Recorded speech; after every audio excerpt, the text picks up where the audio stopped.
show us the way to the next little dollar. Oh, don't ask why.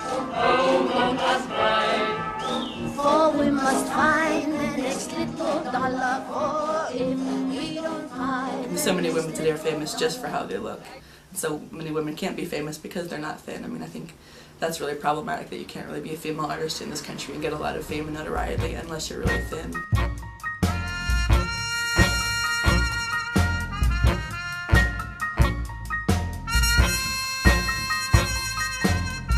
I mean, that makes you think that no larger women have anything interesting to say or interesting art or messages to give society, and that's just sad.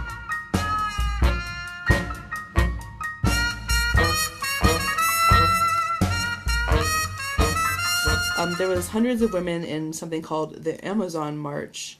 This is in about 1860, 1861. Yeah, this is a great example of just how the women looked then. I mean, these were some big women. They were tall, they had really thick, sturdy thighs. And the bigger their thighs are, sometimes they would even pad their thighs. Like having big thighs and arms and big busts was kind of all about the day. They're really considered the height of beauty for their time. This is actually a burlesque troupe where for a while the man who ran it only wanted to hire women who weighed over 200 pounds. And then later on it was women who weighed over 150. The 20th century began and the times started changing. I just think of bigger women taking up more space and how that's kind of threatening to, let's face it, we still pretty much live in a patriarchal culture. I mean, who knows when we're actually going to see a female president. What I heard in the voices of these performers is that they didn't feel in their everyday lives like they got to claim many of the things that some other women do. They didn't feel that their bodies were viewed as sexual at all. They felt, in fact, that there were these strong social, political, medical discourses that stripped their bodies of sexuality and desirability in general. I had just started dating, and I was always really just like, okay, I guess I'll take off my clothes and we'll have sex. I couldn't take it anymore. I was just like this all the time about my body and getting naked for myself and in front of people. And I guess I just hit my breaking point and said, you know what? I'm sitting here waiting for someone to say, put your clothes back on, you fat cow.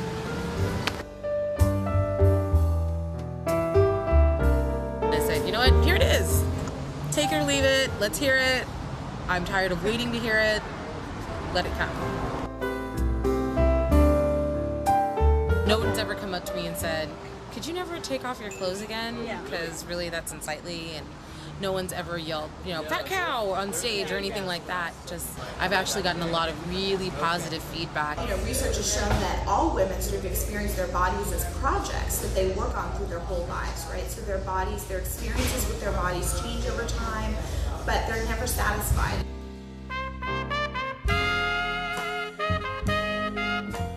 Once puberty hit, my metabolism changed dramatically.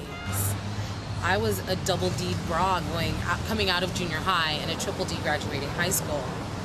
And my mom didn't know what to do. She's like, my daughter's 12.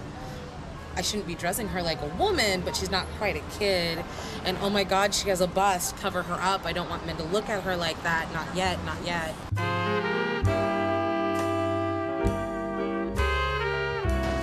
When I was in high school a lot, I used to get really depressed. I'd cry a lot.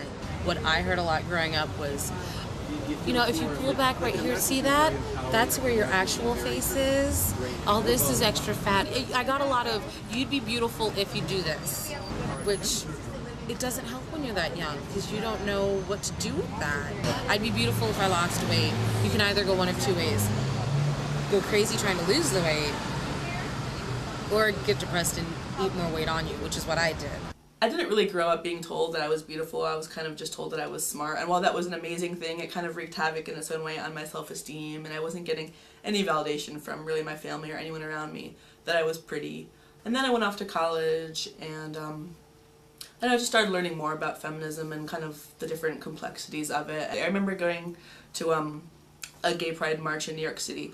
And there was all these girls there who were so cute, and they were all shaved, and they were, you know, they shaved their legs, shaved their armpits, they had all this makeup on. And I was so confused because I was like, I didn't think that lesbians and queer women did that. By the time I moved out here, I started, you know, you come out here and if you're queer, there's kind of a butch femme scene here. And I slowly started kind of identifying with them. I was feeling more comfortable with myself and how I presented myself. So I mean, it's definitely been a long, journey and struggle to be a fat burlesque dancer. It's not like, oh, since the day I was born, I knew I could do that and that would be no big deal. I mean, obviously, it takes a lot of courage and guts to get up on stage and show your stuff when you're bigger than a size 8. Now, it's time and it's a place right now. Out of space. There were lots of men in these audiences who found these women incredibly desirable, and it was interesting to hear them, sort of behind me saying things like, man, finally we get to see something substantial. Seeing some of the very thin women sort of stripped down and, hearing them comment about like, oh, well, you don't get to see much, or, it was interesting to see these men reacting to a new vision of desire and sexuality in a really positive way.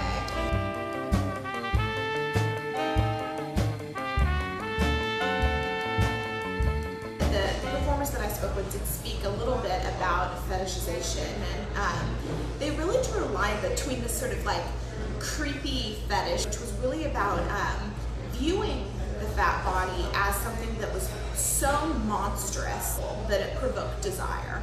And these women tended to really shy away from those kinds of people who would come to the performances. On the other hand, they felt, especially a queer audience of lesbian women who would come to these performances who, had greater acceptance of diverse bodies, which has been shown in the literature, and were there to sort of support them not as necessarily fat and monstrous, but as really fat and beautiful.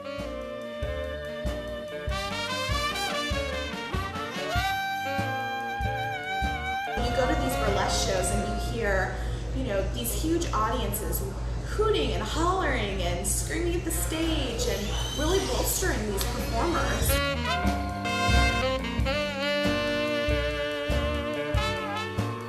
I saw this one woman, she's actually in this amazing troupe in Oakland called Harlem Shake, this woman, Simone DeLaGhetto. And I'd never been so excited to see someone just take off a glove. Like, the time she took to take it off and the way she was just like caressing herself and touching herself and teasing the audience just to take off one glove. I was on the edge of my seat, and I didn't realize that like anything like that, something so simple could like make me feel so excited or so like, I can't wait to see I just knew she was gonna have a hand underneath. I think a lot of them talk about feeling an increased confidence, just not necessarily always about sexuality, but just feeling an increased confidence in themselves and their bodies after doing performance. One woman in particular, her pseudonym is Tenzin Tush. She has this great quote where she says, you strip, you take command of the stage, and then you realize in your everyday life that you can do other things, like you can wear this shirt, or you can walk out in public and kind of claim some space for yourself. You can walk through the streets of San Francisco and feel the mist on your skin and realize that you feel a lot of pleasure in your body. Boutte is my mother's maiden name. It's like, I need a name, I need something catchy, something that's a little funny. I've got big boobs, I've got a big butt, I don't know, what can I... Boutte, oh my gosh, and there it was. The fun thing about performing is that you can choose your costume, you can morph your body. I can put on a corset and have psycho hourglass, or I can not wear the corset and drape fringe underneath my belly roll and let it all shake and have everybody scream for it. It's fun. In my a lot of Boutte persona, I create the sex vixen I've always wanted to be. I think it's wonderful that my stage name has to do with my lineage, because I think my grandma would enjoy what I do. The work that these women are doing on the stage have relevance not just for fat women, but for all women. About really taking a moment to be in their bodies, to accept and experience their bodies as pleasurable and desirable as they are. I don't think that there are spaces in our culture where we allow women